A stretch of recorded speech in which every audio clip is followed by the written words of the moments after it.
Ration കാർഡുകൾ മുൻഗണനാ വിഭാഗത്തിലേക്ക് മാറ്റാൻ സാധിക്കും. വെള്ള, നീല റേഷൻ കാർഡുള്ളവരിൽ അർഹരായവർക്ക് റേഷൻ കാർഡ് മുൻഗണനാ വിഭാഗത്തിലേക്ക് മാറ്റാനാണ് സാധിക്കുന്നത്. പിങ്ക് കാർഡിലേക്ക് മാറ്റുന്നതിന് ഓൺലൈനായി അപേക്ഷിക്കാൻ സാധിക്കും. ജൂൺ 2 മുതൽ 15 വരെയാണ് ഇത് അപേക്ഷിക്കാൻ സാധിക്കുക. ഓൺലൈനായാണ് അപേക്ഷ നൽകുന്നത്. അർഹരായ കാർഡുടമകൾക്ക് ബന്ധപ്പെട്ട രേഖകൾ സഹിതം അക്ഷയ കേന്ദ്രങ്ങളിൽ അല്ലെങ്കിൽ ജനസേവന കേന്ദ്രങ്ങൾ വഴിയോ സിറ്റിസൺ ലോഗിൻ പോർട്ടൽ വഴിയോ ലോഗിൻ ചെയ്ത് അപേക്ഷിക്കാൻ സാധിക്കുന്നതാണ്. വീടിന്റെ തറ വിസ്തീർണം തെളിയിക്കുന്ന പഞ്ചായത്ത് സെക്രട്ടറിയുടെ സാക്ഷ്യപത്രം, സ്ഥലത്തിന്റെ 2025 വർഷത്തെ നികുതി രസീത്, പഞ്ചായത്ത് സെക്രട്ടറിയുടെ BPL സാക്ഷ്യപത്രം, വില്ലേജ് ഓഫീസിൽ നിന്നുള്ള വരുമാന സർട്ടിഫിക്കറ്റ്, പട്ടികജാതി പട്ടികവർഗ വിഭാഗക്കാരാണെങ്കിൽ ജാതി തെളിയിക്കുന്ന സർട്ടിഫിക്കറ്റ്, ഭവന നിർമ്മാണ പദ്ധതി വഴി വീട് ലഭിച്ചവർ, ജീർണാവസ്ഥയിലുള്ള വീടുള്ളവർ, കുടിവെള്ളം,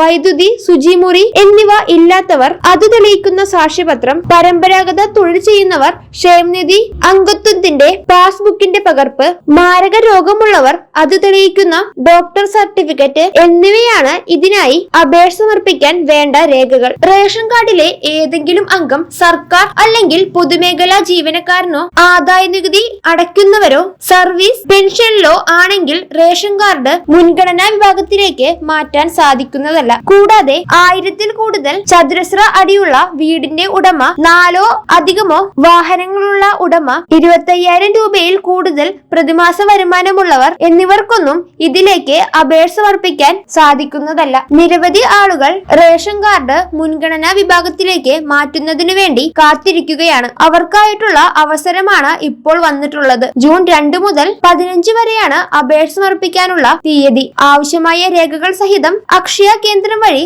അപേക്ഷ സമർപ്പിക്കാൻ സാധിക്കുന്നതാണ്. അർഹരായ എല്ലാവർക്കും തന്നെ മുൻഗണനാ വിഭാഗത്തിലേക്ക് മാറുവാനും സാധിക്കുന്നതാണ്.